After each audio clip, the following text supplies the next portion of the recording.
نحمده ونصلي على رسوله الكريم اما بعد فاعوذ بالله من الشيطان الرجيم بسم الله الرحمن الرحيم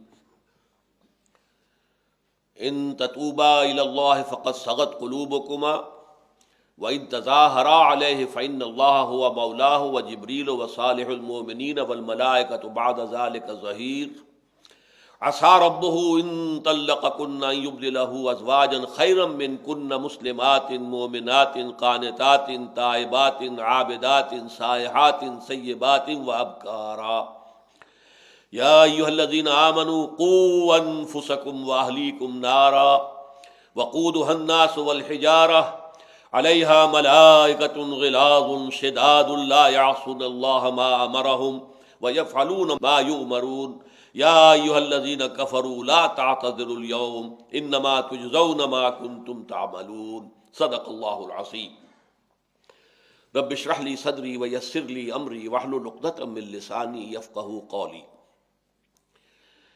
اس آیت مبارکہ پر ان تتوبا الی اللہ فقد صغت قلوبکما گفتگو میں کر چکا ہوں، لیکن سیرت کا ایک واقعہ ایسا ہے کہ جو اس کے ضمن میں بیان ہو جانا مناسب ہے، کہ جس میں واقعتاً ایک جو ہے کیفیت بن گئی تھی کہ ازواج مطہرات نے ایک جتھا بندی کی تھی اور حضور پر دباؤ ڈالا تھا۔ وہ مسئلہ یہ تھا کہ آپ کو معلوم ہے کہ حضور کے ہاں تو فقر تھا، جب مسلمانوں کے عام گھروں کے اندر بھی کچھ آسودگی پیدا ہو گئی تو ظاہر بات ہے کہ فطری طور پر ازواج مطہرات کے دل میں بھی خیال پیدا ہوا کہ اب تو ہمیں بھی کچھ کشادگی حاصل ہو جانی چاہیے، کچھ خرچ میں نفقہ ہمارا زیادہ بڑھ جانا چاہیے۔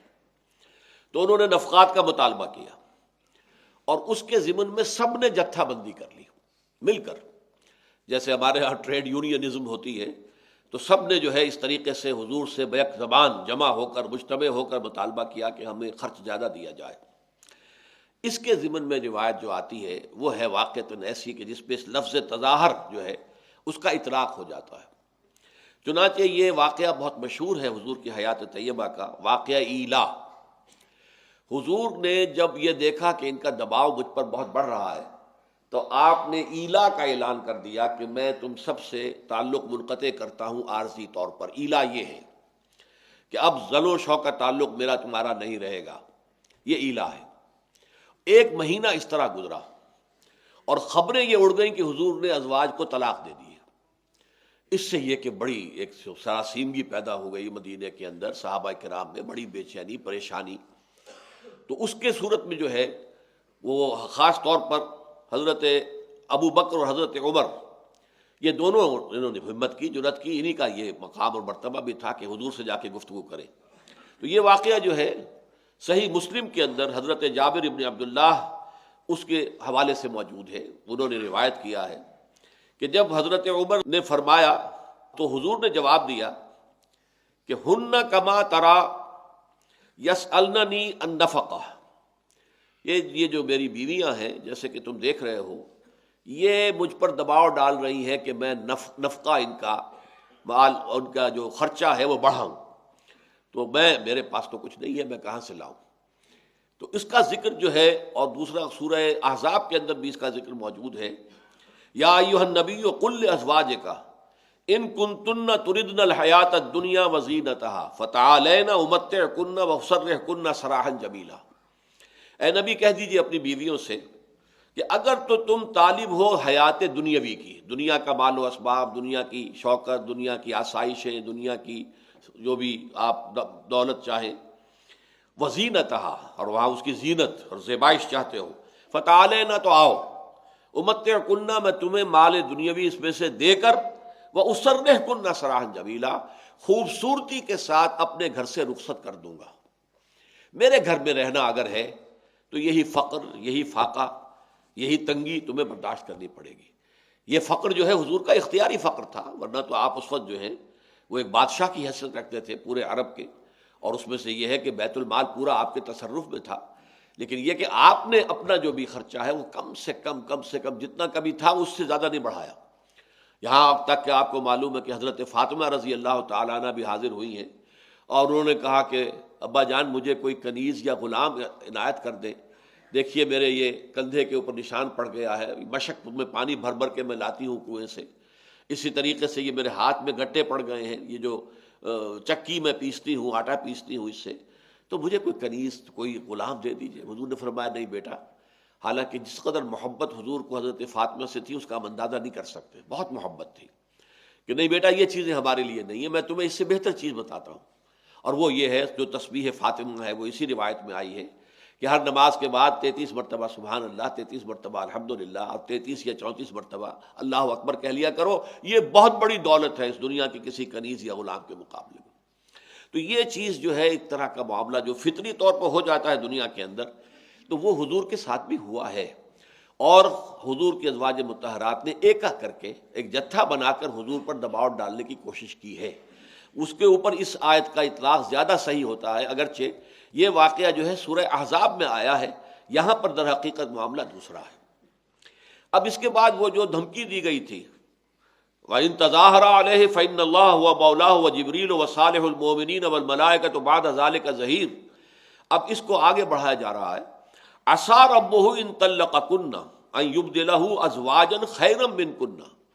ہو سکتا ہے کہ اس کا رب یعنی محمد کا رب صلی اللہ علیہ وسلم یعنی اللہ تعالی، عَسَىٰ رَبُّهُ إِن طَلَّقَكُنَّ، اگر وہ تم سب کو طلاق دے دے، أَن يُبْدِلَهُ، تو ہو سکتا ہے بلکہ توقع ہے کہ اللہ تعالیٰ اپنے نبی کو تمہاری جگہ بدل دے کر تمہیں تمہاری جگہ پر ایسی بیویاں دے گا، ازواجن خیرم من کنہ، جو تم سب سے بہتر ہوں گی، مسلمات۔ اب یہاں پر 7 یا 8 جو ہیں اوصاف آ رہے ہیں، گویا کہ یہ اوصاف ہیں کہ جو کسی مسلم خاتون کے اندر بہت ہی مطلوبہ ہیں، پسندیدہ ہیں، جس کی بنا پر کہ وہ عورتوں میں اچھی عورت شمار ہوں گی۔ مسلمات، سب سے پہلے اللہ تعالیٰ کے سامنے سر تسلیم خم کر دینے والی ہیں۔ مومنات، اللہ پر، آخرت پر، کتاب پر، وحی پر، رسالت پر یقین رکھنے والی ہیں۔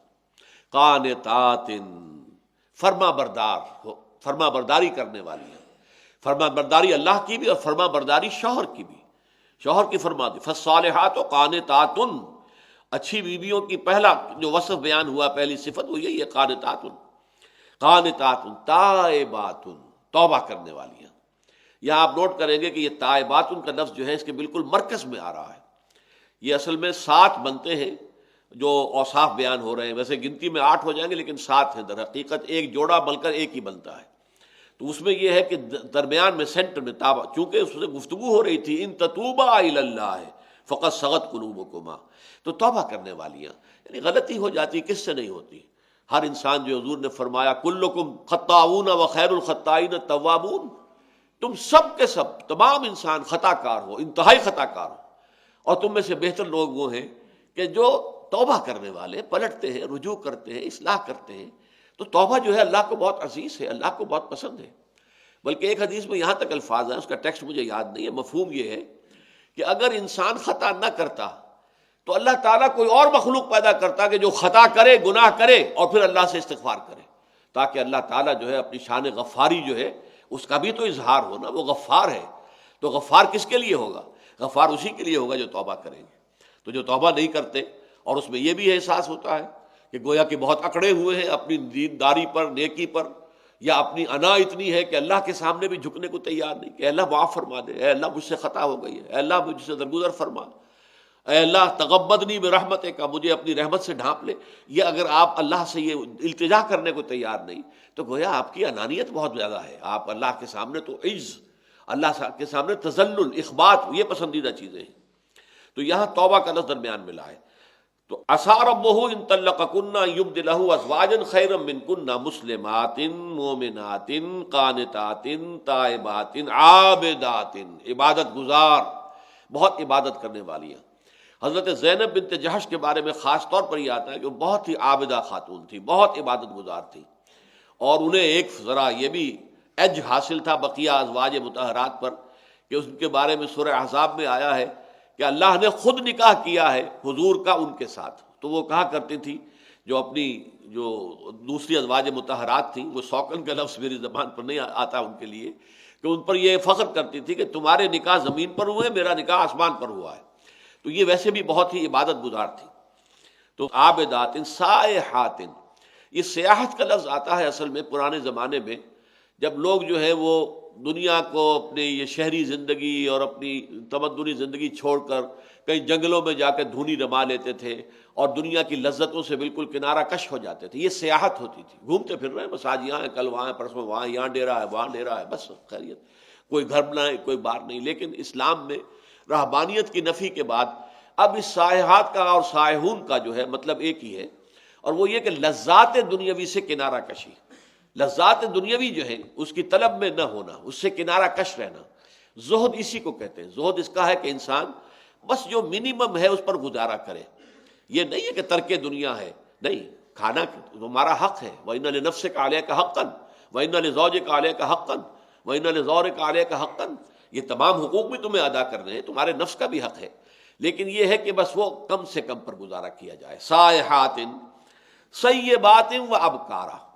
اب یہ جو سیبات و ابکارا ہے، یہ در حقیقت یوں سمجھیے کہ ایک ہی وصف ہے، کیونکہ یہ دونوں جمع تو نہیں ہو سکتے. سیبہ اسے کہتے ہیں کہ جو پہلے سے کسی کی شادی میں رہی ہو، کسی کے نکاح میں رہی ہو، اب اس کے بعد بیوہ ہو گئی ہو.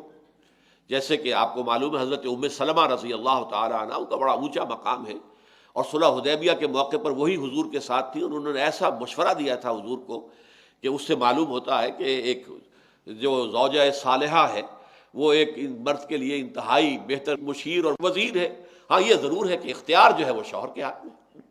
اس حوالے سے سلمہ جو ہے یہ بھی بیوہ تھی جن سے حضور نے شادی کی، یا یہ کہ کسی کو طلاق دی ہو تو اس سے شادی کی.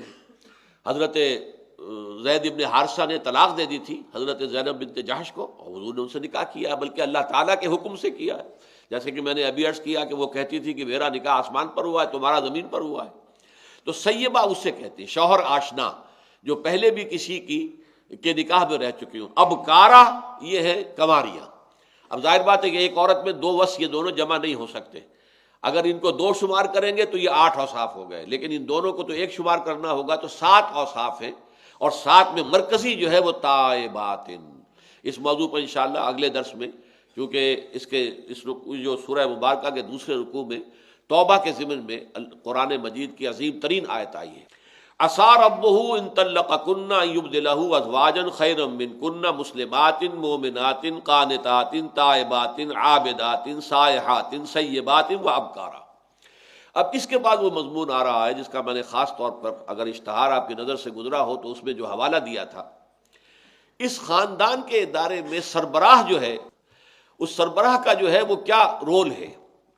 اس ضمن میں ایک تو ہم نیگیٹو رول ہم پہلے پڑھ چکے ہیں، نیگیٹو، وہ سورہ تغابن میں تھا کہ یا ایھا الذین آمنوا ان من ازواجکم و اولادکم عدوا لکم فاحذروہم. اہل ایمان، تمہاری بیویوں میں سے اور اولاد میں سے کچھ تمہارے دشمن ہیں، ان سے بچ کر رہو. میں آج ابتدا میں عرض کر چکا ہوں پچھلی نشست میں کہ در حقیقت جو فطری محبت والدین کے دل کے اندر ڈال دی گئی ہے، اس کی وجہ سے در حقیقت، اور زوجین کے لیے ایک دوسرے کے لیے محبت جو ڈال دی گئی ہے، تو اس کی وجہ سے یہ محبت بسا اوقات انسان سے شریعت کے حدود سے تجاوز کرا لیتی ہے. ان کی محبت کی وجہ سے انسان حرام خوری میں مبتلا ہوتا ہے، غلط کام کرتا ہے. تو اس حوالے سے وہ دشمنی ہو گئی. وہ تو پھر حضور نے فرمایا بہت ہی بد نصیب ہے وہ شخص جو دوسروں کی دنیا بنانے کے لیے اپنی عاقبت خراب کر لے. ظاہر بات ہے اولاد بھی جب تک تو وہ چھوٹی ہوتی ہے تو معلوم ہوتا ہے کہ میرے جگر کا ٹکڑا ہے، میرے اپنے جسم کا حصہ ہے، میرے اپنے وجود کا حصہ ہے. جب بڑے ہو جاتے ہیں، سینہ تان کر بات کرتے ہیں، تو معلوم ہوتا ہے کہ وہ ہیں، ہم ہیں، میں ہوں، وہ ہیں. ان کی بھی ایک رائے ہے، ان کی بھی ایک پسند ہے، ان کا بھی جو ہے ان کی ترجیحات ہیں. وہ کہتے ہیں کہ اب آپ تو پرانے زمانے کی باتیں کر رہے ہیں، اب یہ زمانہ اس کا نہیں رہا ہے، وغیرہ وغیرہ. تب معلوم ہوتا ہے کہ نہیں، یہ میرے وجود کا حصہ نہیں ہے، بلکہ یہ کہ ان کا تو اپنا ایک مستقل وجود ہے. اب تم نے ان کے وجود کو بنانے کے لیے، انہیں بہترین تعلیم دلانے کے لیے، امریکن اسکول میں پڑھانے کے لیے، اور اس کے لیے 5-5 ہزار روپیہ فیسیں دینے کے لیے تم نے حرام خوریاں کی، غلط کام کیے، تو گویا کہ اس کی وجہ سے تمہاری عاقبت برباد ہو گئی. تو بڑا بدقسمت شخص ہے وہ کہ جو دوسروں کی دنیا بنانے کے لیے اپنی عاقبت برباد کر لے. تو یہ تو وہاں تو کوشن تھا کہ بچ جاؤ، ہوشیار رہو، چوکس رہو، چوکنے رہو. انما اموالکم و اولادکم فتنہ. تمہارے یہ اموال اور تمہاری اولاد جو ہے یہ فتنہ ہے، ان کے ذریعے سے اللہ تمہیں آزما رہا ہے کہ آیا ان کی محبت تمہارے دلوں میں ہماری محبت سے بڑھ تو نہیں گئی. اب یہاں دیکھیے ایک رول دیا جا رہا ہے جو پازیٹیو ہے. یا ایھا الذین آمنوا قوا انفسکم واہلیکم نارا، اہل ایمان بچاؤ اپنے اہل و عیال کو، اپنے آپ کو بھی، اہل و عیال کو بھی آگ سے۔ یہ پازیٹیو رول ہے۔ تم اگر یہ سمجھتے ہو کہ تم صرف بچوں کے لیے خوراک فراہم کرنے کے ذمہ دار ہو تو تمہارا بہت غلط خیال ہے۔ صرف یہ کہ انہیں پالنا پوسنا تمہاری ذمہ داری ہے، بہت غلط خیال ہے۔ ان کی صحیح تربیت، انہیں اس رخ کے اوپر تربیت دینا کہ وہ جہنم سے بچ سکیں، بچاؤ اپنے آپ کو بھی اور اپنے اہل و عیال کو آگ سے، یہ پازیٹیو رول ہے۔ یہ سمجھنا چاہیے تمہاری ذمہ داری ہے، تم پوچھے جاؤ گے۔ چنانچہ ایک حدیث میں آیا ہے کلکم راعٍ وکلکم مسئول عن رعیتہ، تم میں سے ہر شخص کی حیثیت ایک چرواہے کی ہے، جو مسئول ہے، ذمہ دار ہے۔ جو بھی بھیڑیں بکریاں جو ہیں اس کے گلے کے اندر دے دی گئی ہیں، اور ان میں سے ایک ایک کا حساب اس کو دینا پڑے گا۔ مالک پوچھے گا میری بھیڑ کہاں گئی، تم صبح لے گئے تھے اس کو باہر چرانے کے لیے، وہ کہاں ہے؟ اسی طریقے سے اللہ تعالیٰ نے ہر انسان کو کچھ بھیڑیں عطا کر دی ہیں، اس کو اولاد دی ہے، بیٹے بیٹیاں دی ہیں، ایک بیوی دی ہے یا دو، ایک سے زائد دی ہیں، اس کے گھر کے اندر ہیں، اس کے تابع ہیں۔ ان سب کے بارے میں اس شخص سے، سربراہ خاندان سے باز پرس ہوگی، تم نے انہیں کس طریقے سے رکھا، کیا تربیت دی، کس رخ پر چلایا، یہ تمہاری ذمہ داری ہے۔ تو قوا انفسکم واہلیکم نارا، پہلی بات تو یہ ہے کہ انسان کو سب سے پہلا اپنا مقصد جو ہے نصب العین یہ بنانا چاہیے کہ آخرت میں اللہ کے عذاب سے بچ جائے اور اس کی مغفرت اور رحمت کا مستحق قرار پائے، یہ اس کا نصب العین ہو، جنت مل جائے اور جہنم سے نجات مل جائے، زندگی میں نصب العین اس کے سوا کچھ نہ ہو۔ اور اس کے لیے ظاہر بات ہے کہ پھر جو بھی اپنی سی کوشش ہے انسان کرے، اور سب سے پہلے تو اپنے آپ کو بچائے آگ سے۔ علیکم انفسکم، ایک جو آیت آئی ہے سورہ مائدہ میں کہ فائنل انالیسس میں ہر شخص پر اپنی ہی ذمہ داری ہے۔ ظاہر بات ہے نبی کتنی ہی دعوت دے، کتنی ہی دعوت دے، کتنی ہی دعوت دے، جس نے نہیں ماننا نہیں ماننا۔ اب اس کے نہ ماننے کا کوئی وبال نبی پر نہیں ہے، مسئولیت نہیں ہے کہ اے نبی آپ کے ہوتے ہوئے اس شخص نے کیوں نہیں مانا۔ یا ماننے کا اختیار یا نہ ماننے کا اختیار اللہ نے لوگوں کو دے رکھا ہے۔ اسی طریقے سے اپنی طرف سے کوشش پوری کرو، علیکم انفسکم، آخری جو انالیسس ہے اس میں تمہارے اوپر جو ذمہ داری ہے وہ اپنی ہے۔ لا یضرکم من ضل، جو گمراہ ہو جائے اس کا تمہیں کوئی نقصان نہیں ہوگا، اذا اہتدیتم، جبکہ تم خود ہدایت پر ہو۔ لیکن اس کا یہ مطلب نہیں ہے کہ لوگوں کو ہدایت کی طرف بلانا ضروری نہیں ہے، لوگوں کو دعوت دینی ضروری نہیں ہے۔ حضرت ابو بکر رضی اللہ تعالیٰ عنہ کے زمانے ہی میں یوں سمجھیے کہ حضور کے انتقال کے فوراً بعد اس آیت کا غلط مفہوم لیا جانے لگا کہ کوئی دعوت اور تبلیغ کی اور امر بالمعروف اور نہی عن المنکر کی ضرورت نہیں ہے۔ دیکھو قرآن میں کہا گیا علیکم انفسکم لا یضرکم من ضل اذا اہتدیتم۔ تو حضرت ابو بکر نے باقاعدہ اجتماع منعقد کیا، خطبہ دیا کہ میں دیکھ رہا ہوں کہ تم اس آیت کا معنی غلط لے رہے ہو۔ لوگوں کو دعوت دینا، امر بالمعروف نہی عن المنکر، یہ فرض ہے، یہ اگر نہیں کر رہا تو تم خود پکڑے گئے۔ وہ کسی اور نے مانا یا نہیں مانا یہ تو دور کی بات ہوگی، تم ایک فرض کے تارک ہو گئے ہو۔ البتہ یہ ضرور ہے کہ تم نے اپنا فرض ادا کر دیا، پھر بھی اگر وہ بگڑ گیا ہے، نہیں مانتا ہے تو ٹھیک ہے، اس کی ذمہ داری اس پر ہے، اس کا تمہیں کوئی نقصان نہیں پہنچے گا۔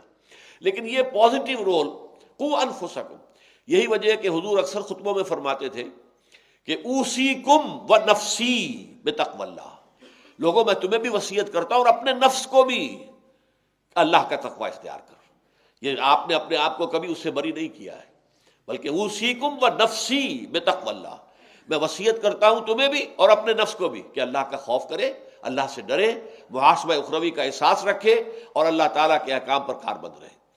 اسی طریقے سے پھر یہ جو آگ سے بچنے کی جد و جہد ہے، بڑے فطری انداز میں اپنے آپ کو بچاؤ، and next to yourself your family.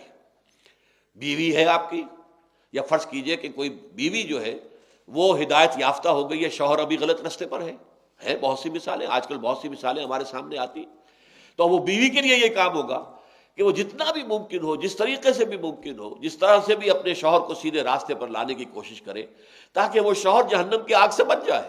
لہٰذا یہ کہ اپنے ذات سے نکلنے کے بعد فوراً اپنے زوج یا زوجہ کو اور پھر اپنے جو بچے ہیں ان کو بچانے کی فکر کرو۔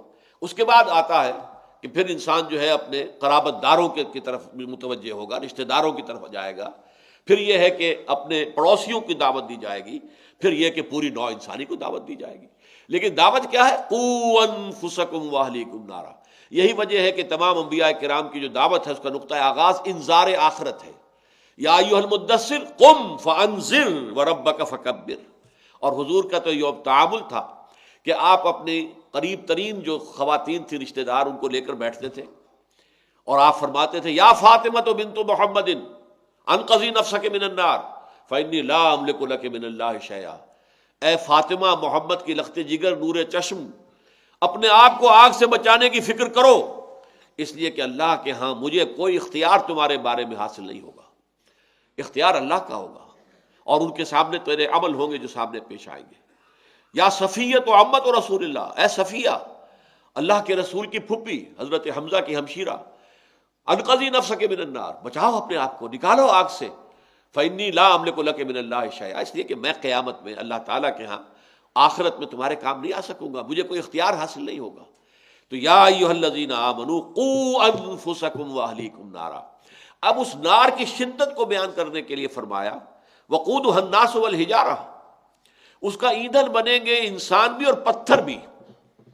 انسان تو بنیں گے ہی، جہنمی جو ہوں گے مشرک ہوں گے، کافر ہوں گے، برے اعمال والے ہوں گے، وہ مسلمان تھے لیکن یہ کہ ان کے برے اعمال کا پلڑا جو ہے بھاری ہے تو جہنم میں تو جائیں گے۔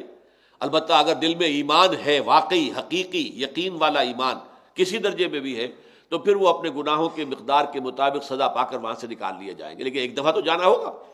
اس حوالے سے فرمایا وہ آگ کیسی ہے کہ اس کا ایندھن انسان بھی بنیں گے، پتھر بھی۔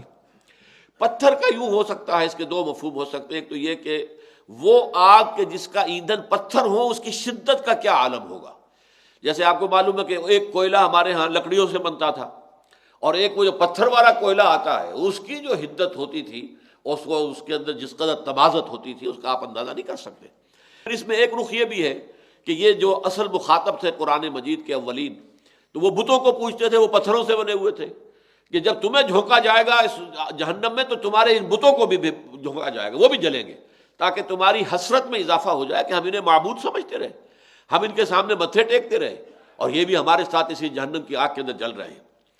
وقودھا الناس والحجارہ، اب آ رہا ہے اس کا جو اہم ترین حصہ ہے آیت کا، علیہا ملائکۃ غلاظ شداد، اس جہنم پر ایسے فرشتے معمور ہیں، وہاں کے کارندے جو بڑے تند خو ہیں، سخت دل ہیں، سخت دل، وہ بہت زبردست ہیں۔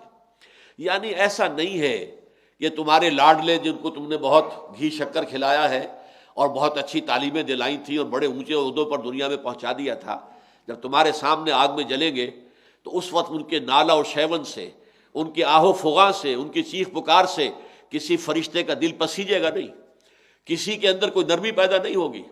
وہ لوگ جو ہیں وہ فرشتے، یا ایھا الذین آمنوا قوا انفسکم واہلیکم نارا وقودھا الناس والحجارہ علیہا ملائکۃ غلاظ، غلیظ القلب، سخت دل والے، اور شداد، بہت سخت، لا یعصون اللہ ما امرہم، وہ اللہ تعالیٰ کی کسی حکم کی نافرمانی نہیں کرتے، ویفعلون ما یؤمرون، اور کرتے ہیں وہی کا جس کا انہیں حکم ہوتا ہے۔ ملائکہ کے بارے میں جان لیجئے، یہ بات اس سے پہلے بھی آتی رہی ہے کہ ملائکہ نورانی مخلوق ہیں، اللہ سے بہت قرب رکھتے ہیں، لیکن ان کے پاس اختیار کوئی نہیں ہے، قطعاً کوئی اختیار نہیں۔ They do what they are commanded to do, that's all۔